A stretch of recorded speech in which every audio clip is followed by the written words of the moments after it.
আজকে পাঙ্গাস মাছ দিয়ে আলু ঘাটি করা হয়েছে।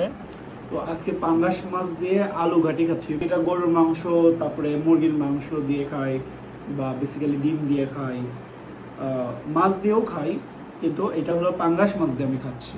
মানে পাঙ্গাস মাছটা একটু তৈলাক্ত থাকে, তেল তেল থাকে।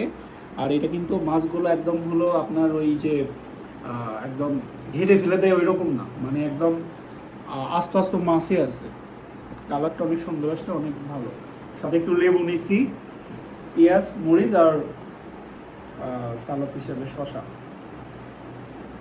তো দেখা যাক কেমন লাগে। বিসমিল্লাহ।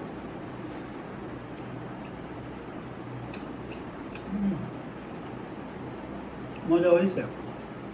মনে হচ্ছে কি আমি ইলিশ মাছ দিয়ে আমি ঘাটি খাচ্ছি। ইলিশ মাছদের যে ঘাটি খাতে একটা টেস্ট, ওটা পাচ্ছি।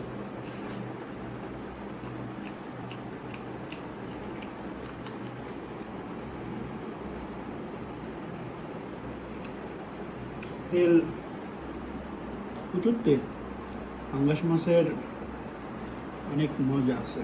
তো এটা একটা নিই, একটা বাইট দিয়ে দিই। হুম,